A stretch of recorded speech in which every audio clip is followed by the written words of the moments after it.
Praise God. Salamat sa sa Ginoo because He is faithful sa matag usa nato kinabuhi. And nindot kayo ang special number. Hallelujah. Okay, sige, if you have your Bibles with you, kindly open it in the book of First John. Kung dyan tanan sa pagpanindog mga igsoon, diyan makita sa First John chapter 2 verses 15 to 17. Napo tayo provided as ato ang screen. It says here, do not love the world or anything in the world. If anyone loves the world, love for the Father is not in them. For everything in the world, the lust of the flesh, the lust of the eyes, and the pride of life comes not from the Father, but from the world. The world and its desires pass away, but whoever does the will of God lives forever. Lord, nining nga kabuntagon Ginoo, nagaduol kami kanimo Lord tungod kay nagkinahanglan jud kami sa imo presensya Ginoo. Ug wala gid kami mahimo Lord sa among kinabuhi Ginoo kung wala ikaw. Busa Lord, salamat Ginoo nga ang matag-usa Lord.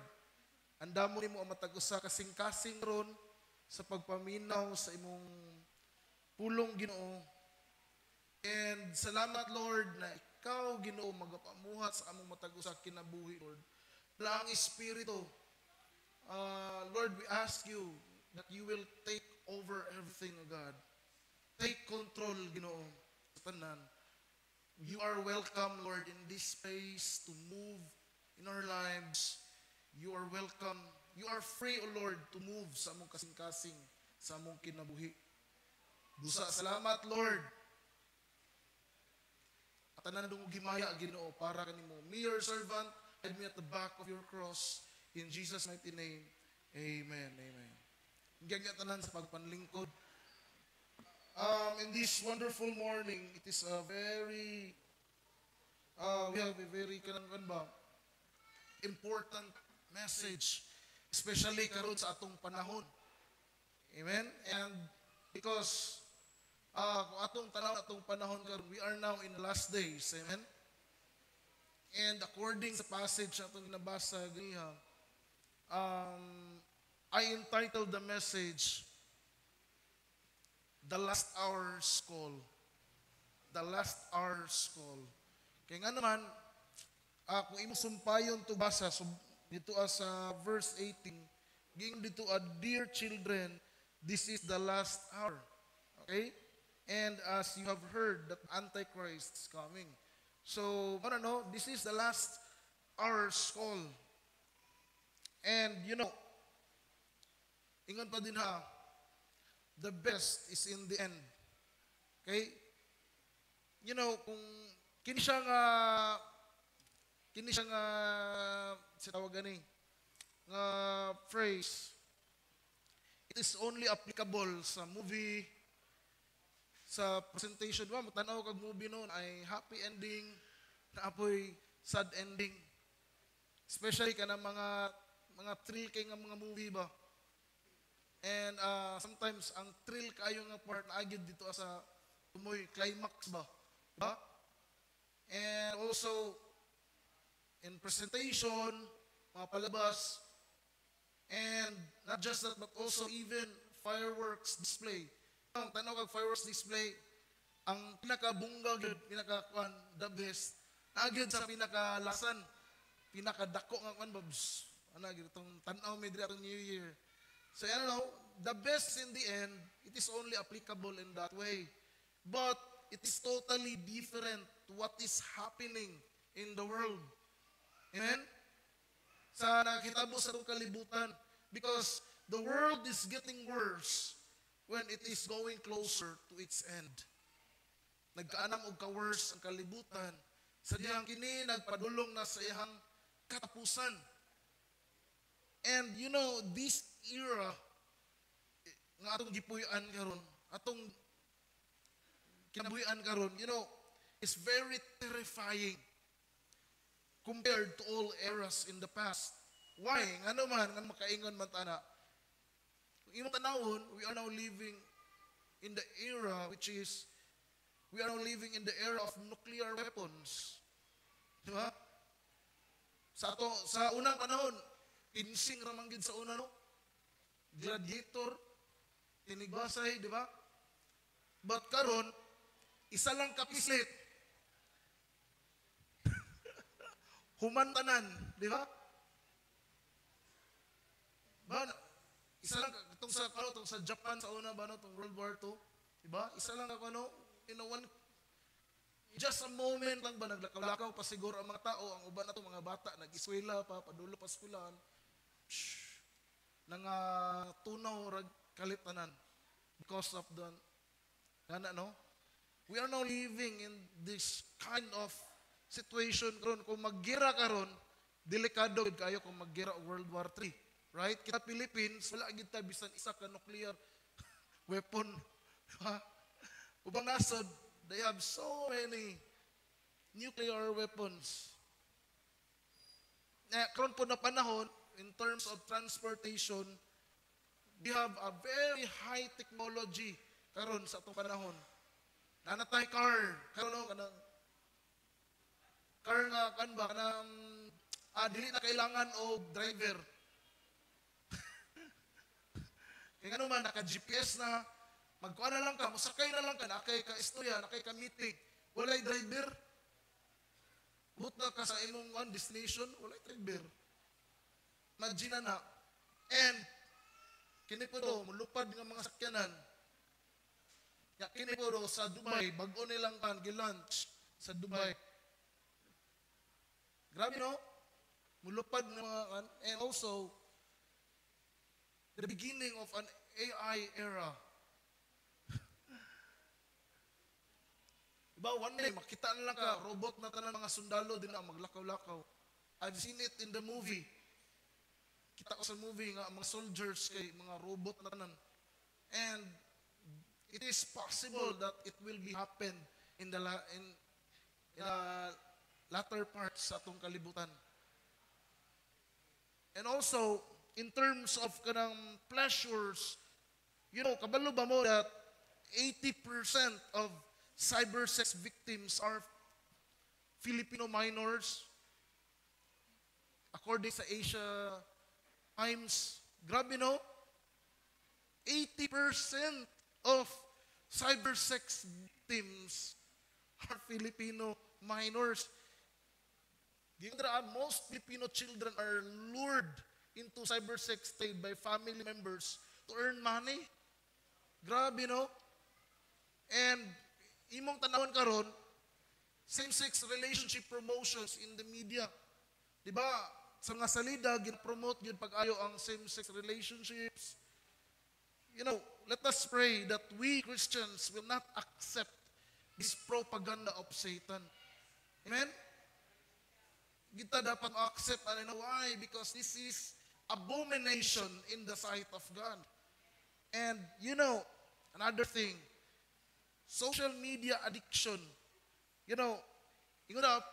Philippines is top 4 country on time spent on social media report. Nga naman, ang Pilipino, ang average nga matanaw og social media, average lang na average 3 hours and 34 minutes. So, ingana no, kataasan ng 3 hours no. Average pala na, how much more ang uban yun? Babad yun kayo sa social media. So, ingon diri, this is more than 4 times in Japan. We are now the top 4 countries time spent on social media. That is why we are now living in a very challenging situations in terms of spirituality. Amen? In terms of spirituality, spiritual life sa mga tao karon, challenging kaayo ang atong era karon because the people nowadays are hooked by the left and right distractions from the world. Amen. Left and right distraction, you know. Nga tao, wala na tayo magbasa sa pulong sa Ginoo. Amen. Wala na tayo mag-family devotion. It is because pag-abot sa balay, di kag trabaho, anak-tanan sa cellphone. Ang papa nag-cellphone, ang mama nag-cellphone, ang anak nag-cellphones. So, di ba? That is why the Word of God has reminded us in 2 Timothy 3, 1-15. It is already said, but mark this, ingon ni Paul, there will be terrible times in the last days. Doon na day makalilisan kaayo nga panahon sa kaulahang mga adlaw. Gingon din na. Because why? People will be lovers of themselves, lovers of money, boastful, proud, abusive, disobedient to their parents, ungrateful, unholy, without love, unforgiving, slanderous, without self-control, brutal, not lovers of good, treacherous, rash, conceited, lovers of pleasure rather than lovers of God. And kini ang pinaka-delikado, having a form of godliness but denying its power. So yung ka seryoso ang condition sa mga katauhan in the last days. It was written katong panahon na below 100 years after the death of Christ. Katong after death of Christ. So karo pila na katuig, almost 2,000 years ang milabay pagsulat ini. And it is already happening in our era today.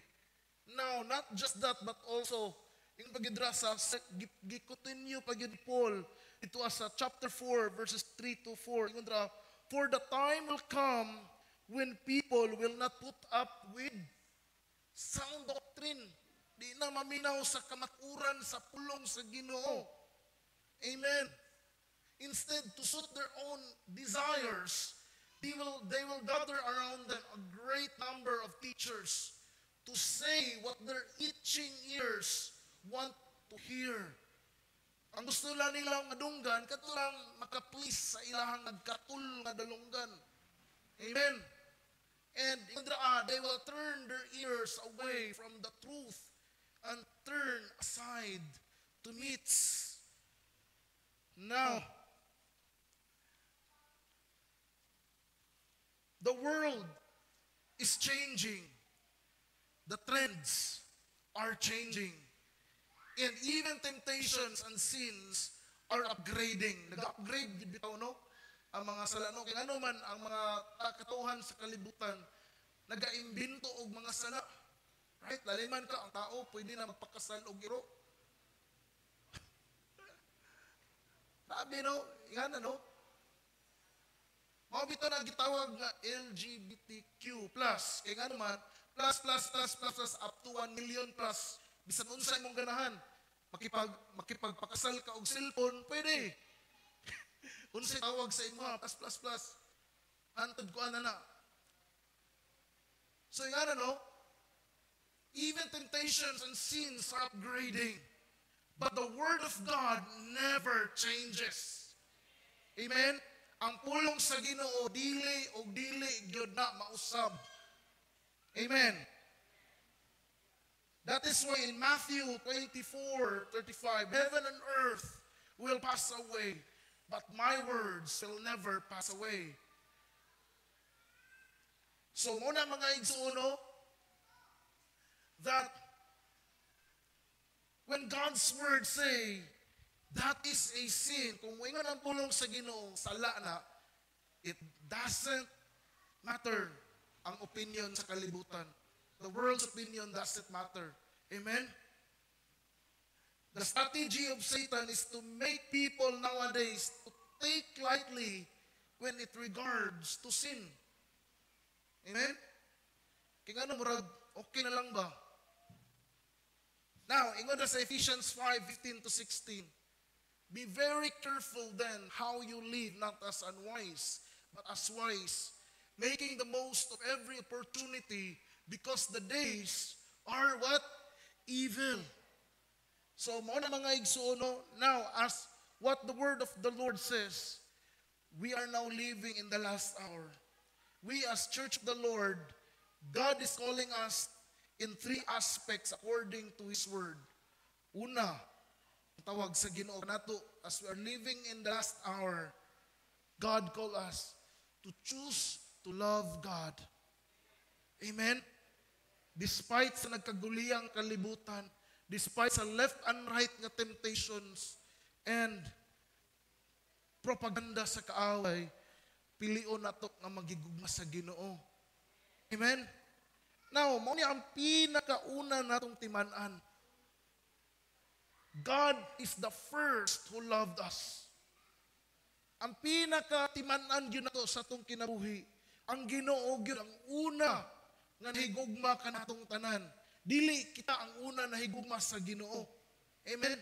Apan si Lord ang una nga nahigugma sa imuha. And that is the reason why Jesus came here on earth to die on the cross of Calvary.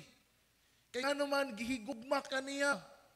And that love never changes until now. Amen? Ang gugma sa Ginoo wala na usab hangtod karon ug hangtod sa kahangturan. Amen. But always remember, to respond the love of God is God's calling for all of us. Amen? Tungod kay gigugma man sa Ginoo, gibuhat man niya ang tanan para kanato. Now, God is calling us to respond the love of God. Kaya sabi ni Lord, love the Lord your God with all your heart, with all your soul, and with all your mind, and with all your strength. But let us remember about this simple truth. We cannot love God and at the same time we love the world. Amen? Hiluma eh. We cannot love God and at the same time we love the world.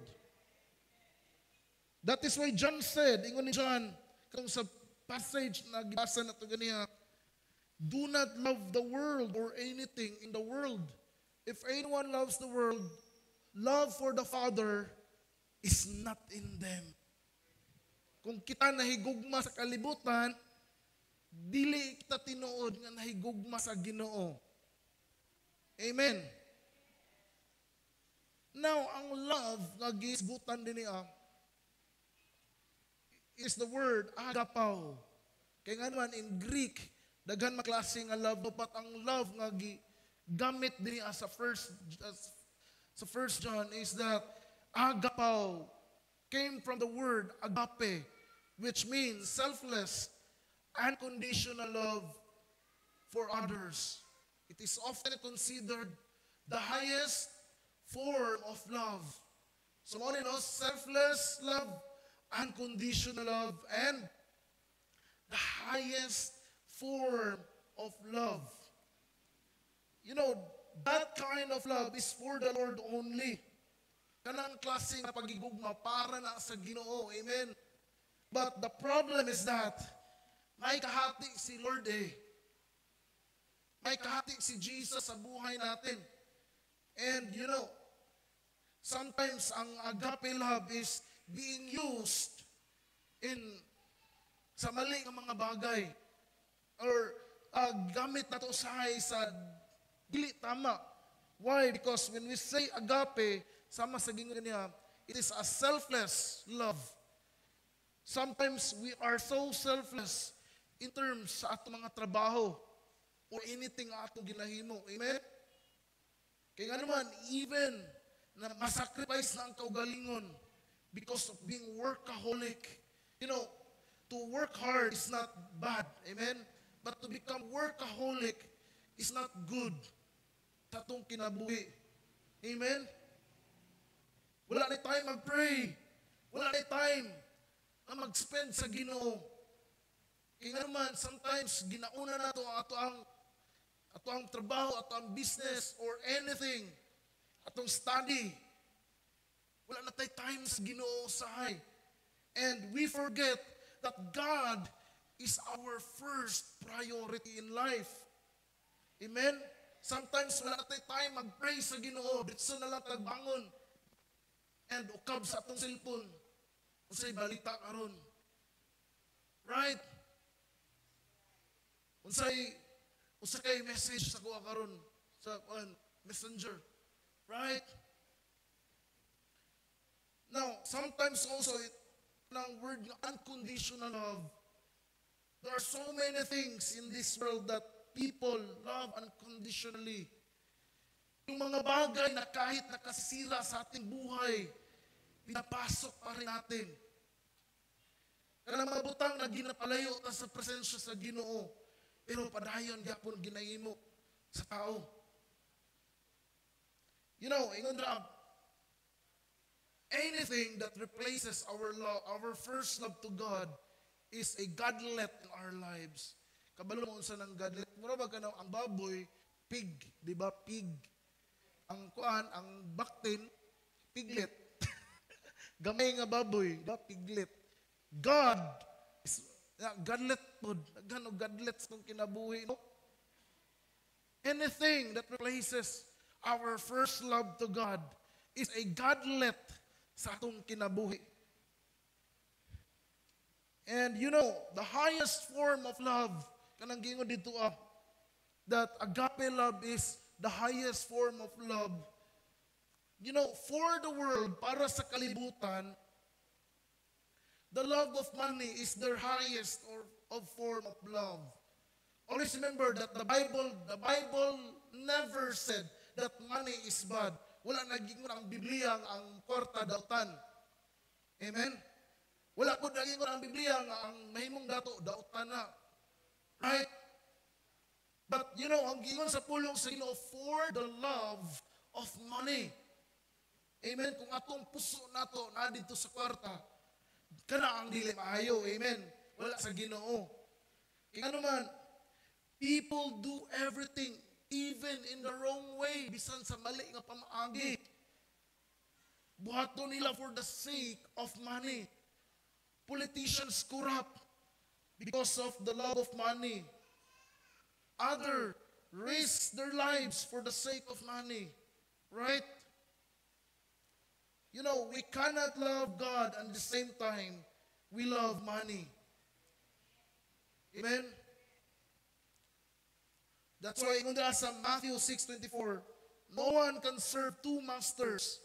Either you will hate the one and love the other, or you will be devoted to the one and despise the other. You cannot serve both God and money. Klaro kay gingon sa pulong sa Ginoo. And ingon pod ni Francis Bacon, ingon niya, money is a great servant, but a bad master. So mo na know kung ang kwarta mo ay mo take over sa atong kinabuhi, you know, dili gid siya maayo nga master sa atong kinabuhi.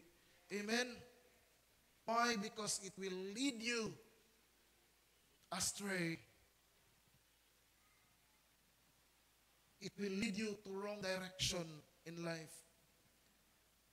You know, in the world we're living today, so many temptations, so many distractions to our focus to God. We are now living in the last hour. Sama sa gingon og ganiha that this world, this era atong gipuy-an karon, so challenging kaayo sa atong pagtuod sa Ginoo, sa atong pagkinabuhi, atong spiritual life nato, challenging jud kaayo no. Unlike sa una nga ang mga tao aminaw ra gradyo, di ba? And then anay napagitaas nga time sa family, magpray, kauban sa pamilya, di ba? Pero karon so many distraction, busyness, left and right ang kabisi sa mga tao. Dagdagan pa og social media, wala na gyud time sa Ginoo. Amen? So, you gotta know, in an ultimatum way, God is calling us to choose to love Him than the things in this world. Amen? We are now living in the last hour. Katapusan nga panahon. So, una, mga igsuono, Now, number two, God is calling us to know the will of God. Gitawag na sa Ginoo para buhaton, para hibalon nato ang kabubuton sa Ginoo sa atong kinabuhi.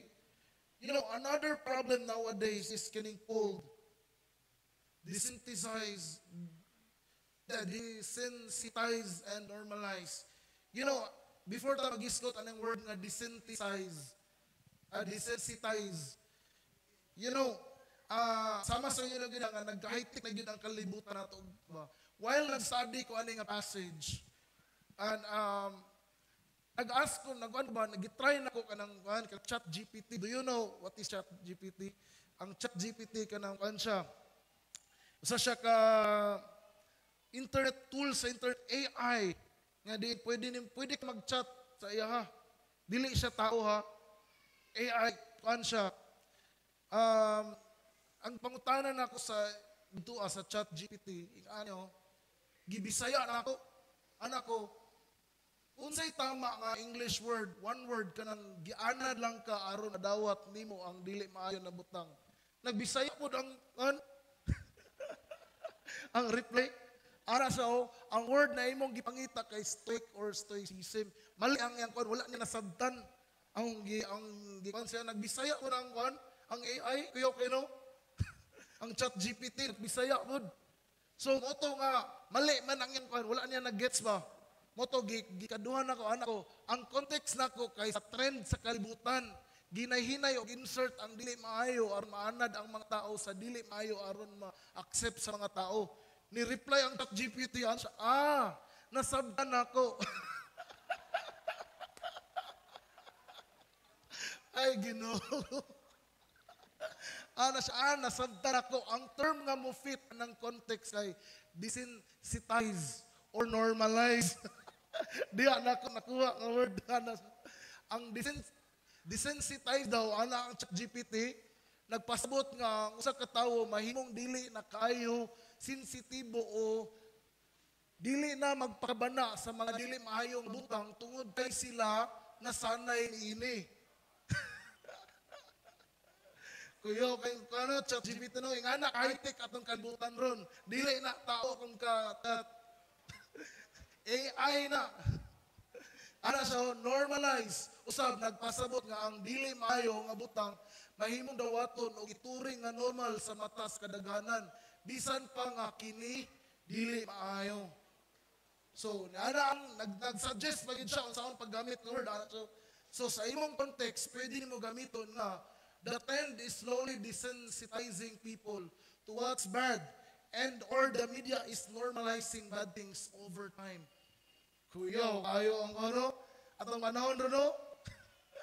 Kuya, anak pa dyan to, salamat. Siya, walay sa payan. Kung naaba kayo na ayon pang mga pangutan na ayaw kalimot na mag-ask, smile.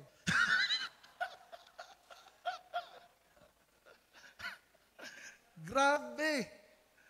No, grabe kay grabe ang kalibutan nato karon gyud as in.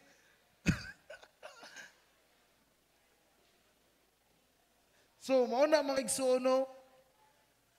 Mura ginaanad lang ang mga tao ba sa dili maayo nga butang.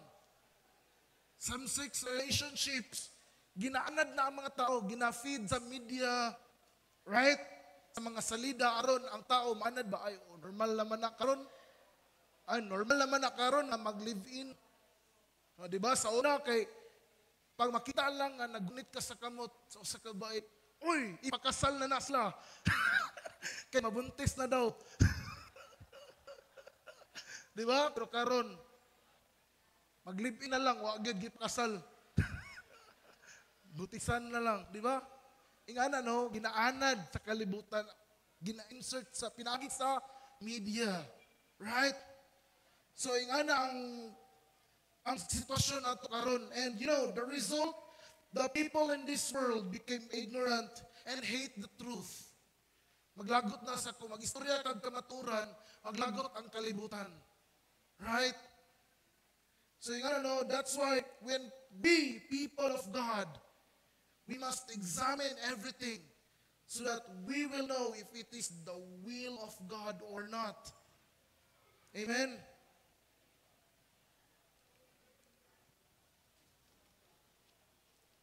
So, ingon ra sa verse 16, for everything in the world, the lust of the flesh, the lust of the eyes, and the pride of life comes not from the Father, but from the world. So dili iya sa Ginoo ang tanan ining kalibutan na. Now, devil's strategy on how he tempts people. Maura gyud ni siya, dira gyud ang strategy sa yawa, sa unta niya pag-tempt. Ang tanan sala, ang tanan nga klase nga temptation under aning tulo ka buok. The lust of the flesh, the lust of the eyes, and the pride of life. We talk about the lust of the flesh. Everything in this world stirs up our fleshly desires. And ingon pa, kanang the lust of the eyes, ingon pa sa ni William Shakespeare, anak si William Shakespeare, that the eyes are the windows to our soul. So, muna siya atong kalag na to, pag makakita nag kalibutanon ng rutang, mutouch yun siya sa soul. Amen? Or that the flesh, ang eagerness, we really desire to grab the things na dili maayo. And also the pride of life. Sometimes, ipaglaban natin yung mga mali. Right? Mali na gani, ipaglaban pag yun. Right? Because that is the pride of life. That's why we need to know the will of God sa atong kinabuhi. Yes, we know that kabalutan nga God is forgiving God. And that is true. He is a gracious God and compassionate, slow to anger and abounding in love. Amen? Ang Ginoo, gracious and compassionate, merciful, slow to anger and abounding in love. Pero, sometimes our wrong decisions we make in life will result into a lifetime consequence. Amen? Usahay nga ang mga mali na itong mga decision sa atong kinabuhi. Usahay, dala ka na ito sa consequence, lifetime consequence. And maunay sa kayo pamanlandungon mga igsoon, when we are in the moment that we reap the fruit of what we have done, and we say, kung maibabalik ko lang sana ang kahapon. Right? Saan hindi naman mabalik ang kagahapon, no? Past is past. Amen? That's why in every decision that we are going to make in our lives, it is very important to think about it many times if it is really the will of God for you, or you will just suffer for the rest of your life. Amen? Ato dyan una every decision sa atong kinabuhi. Like example, if you are a married man, kung ikaw, ninyo ka nga laki, niya na sexy, gwapa kaayo nga babae, ka-workmate, ka-office mate, sige, paduding sa imo. What will you do? If you grab the opportunity, dili tanan opportunity sa kalibutan no, maayo no? If you grab the opportunity, then it will destroy your life. It will destroy your family. It will destroy your reputation. It breaks the hearts of your family. It will break the hearts of your friend. Labi na gid sa Ginoo. Masakitan si Lord. Amen? So, yan na maigsuno, that in every decision sa atong kinabuhi, buhaton, think many times. Amen? And if you are here, you are already fell at the devil's trap. kung ikaw diri na kakubit na gyud ka sa ba trap sa yawa. You know, I want you to know that it's not too late. Amen? It's not too late. God offers His hand to lift you up, to stand again from being fallen, to continue to run the race. Amen? Now, in this desperate moment of this world, whom we are living now, God is calling us to know His will. Ang Ginoo nagtawag ka na to, nga pangitaon na to, or ibalon na to, ang iyahang kabubuton sa atong kinabuhi. Amen? Excuse ako.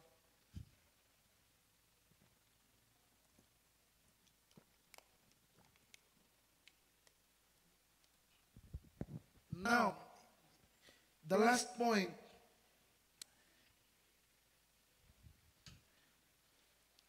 God is calling us, as we are now living in this last hour of the world, a call to do the will of God. Amen. Ang tawag sa Ginoo nga buhaton nato ang iyang kabubuton. You know, God is calling us not just to know the will, nga makabalo lang ka sa will sa Ginoo, but also you must also to do the will of God in your life. Amen. Buhaton nato ang kabubuton gayon sa Ginoo sa atong kinabuhi. Now, two simple reasons why we need to do the will of God and not the pleasures in this world. Number one, all the things in this world are just temporary. Amen? Tanan, butang, nini nga kalibutan, lumalabay lamang. Temporaryo lamang. Kita mo ang iPhone, di ba? iPhone 15. Mahal kayo, pila ng iPhone 15 doon, siguro sa 70 to 100,000, right? Ingana, no? And, bisan pag sana siya kamahal, abot gyapon ang panahon nga magba na. Amen? Excited kayo tayo palit og bagong cellphone. Ay, kuyaw niya ang cellphone. Kay mutaghoy yun eh. Kuyaw niya ang cellphone kay nadiritanan. Ba? Pero, sa sugod lang na, excited kay ka. Pero pag pila ka mga adlaw, pulaan naman po ka, di ba? Papulaan na yun, ano? Because the world cannot satisfy our desires. Tungod kaya ang tinuod makasatisfy sa duwa ang Ginoo orang yun. Amen? So mo na siya, no? All the things in this world are just temporary. Yung dra sa verse 17, the world and its desires pass away. Ang kalibutan, ang tanan, nini sa kalibutan, mulabay lamang. Amen. You know, the LA wildfires tells us that everything in this world is just temporary. Amen? Kita na to, no? Pagsulod yun sa 2025, bang!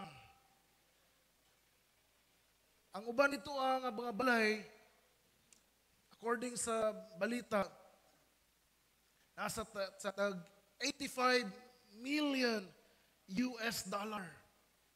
Imagine na, pila ng 80 million. Buta na to 80 million lang. US dollar. Pila mang 80 million kung i-convert na sa peso? Billion. Wala pa kung ano, wala pa siguro nakabalay o billions di ano, sa Pilipinas, no? Ambot lang. Pero dito sa kwan, normal lang dito sa LA, grabe nga nakakwan. Naadito tanan, Hollywood, naadito tanan, ang mga dato kaayo, nga mga tao nga nag-retire na dituan na mo yung atong mga lugara. Si Paris Hilton, isa si Paris Hilton, nga nasunugan o balay, grabing hilak kaayo. Right? Kung magtanaw ka sa mga balay, ang mga siminto dito, apat yung siminto na pulpog. Murag Sodom and Gomorrah, no? pagsunod sa Ginoo, ulpog tanan, wala gyud mabilin. Grabe no, yung ana, no? Pila ka years, pindar, in a one click, hurot tanan, right? Mga mahalon kayo nga mga sakyanan, walay nabilin. Right? Tungod kay ang ano man, the Word of God is telling us that all the things in this world will pass away. Amen?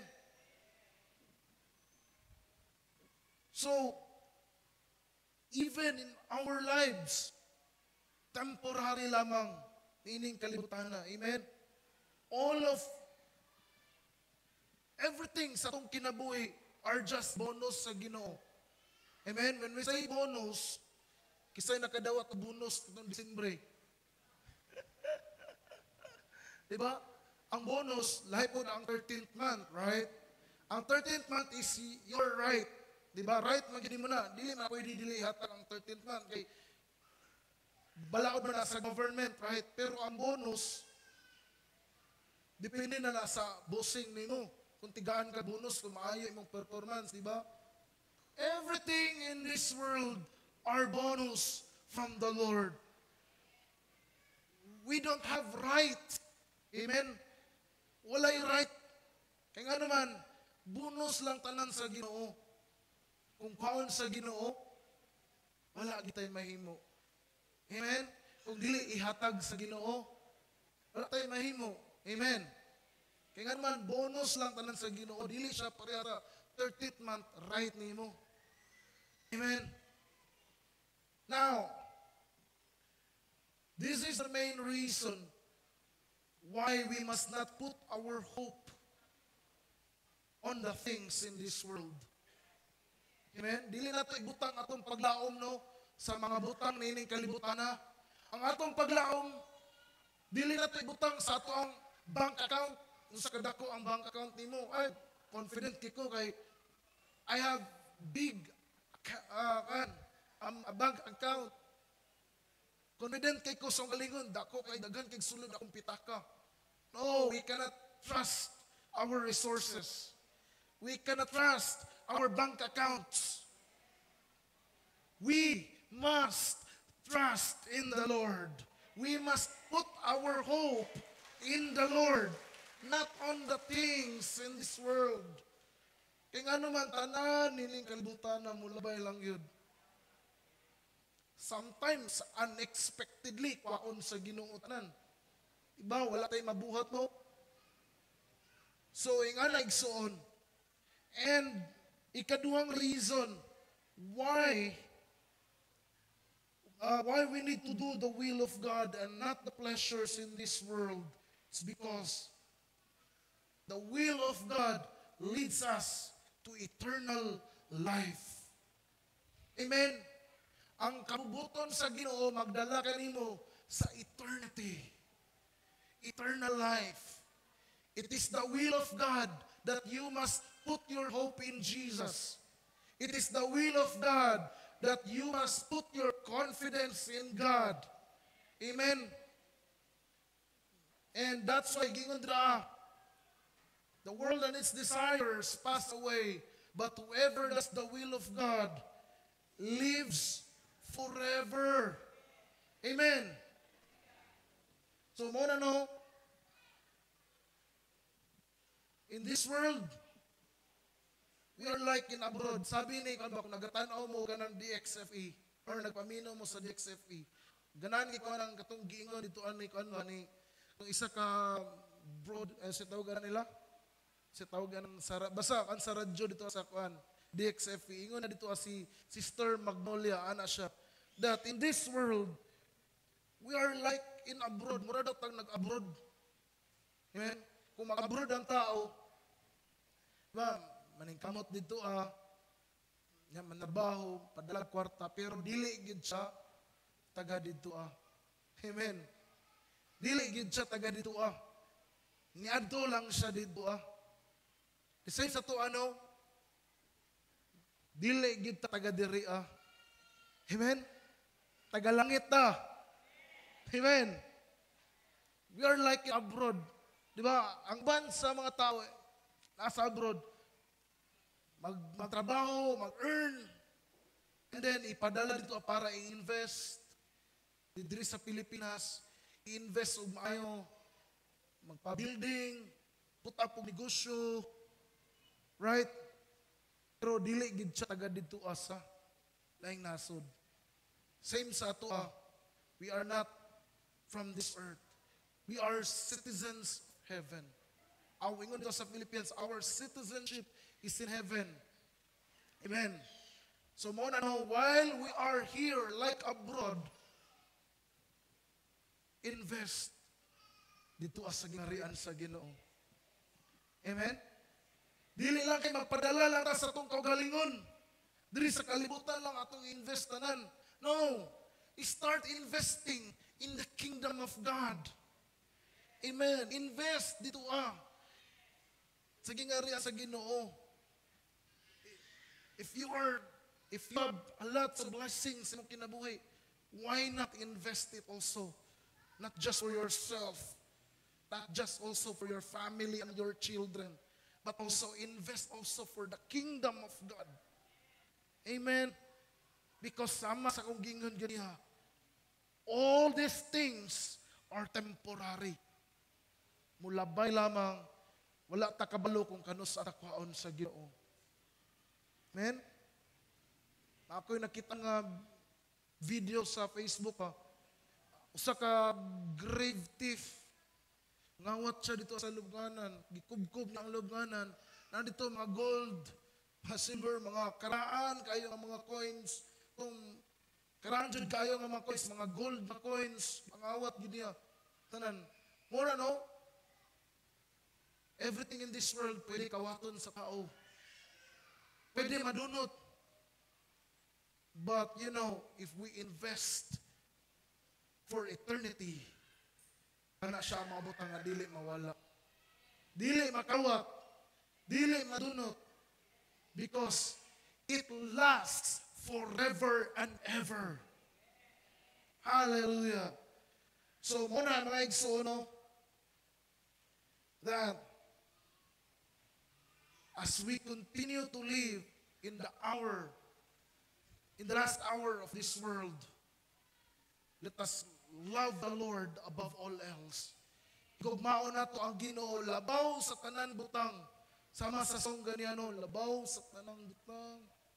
Men, igugmao na to ang Ginoo, labaw sa tanan butang. Nini nga kalibutan.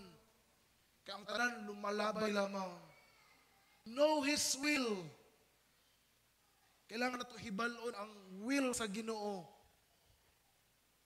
Kung ang atong ginasudlan sa atong kinabuhi, iya pa ba sa Ginoo? O ang ikatulo, we need to do the will of God. Buhaton nato unsay kabubuton gayud sa Ginoo para sa atong kinabuhi. Amen? Because mauna ang mga butang na maglast forever. Hallelujah. I request everyone to please stand up. Sama sa awit ganiya, labaw sa tanan butang. Amen? God's word said, heaven and earth will pass away, but my words will never pass away.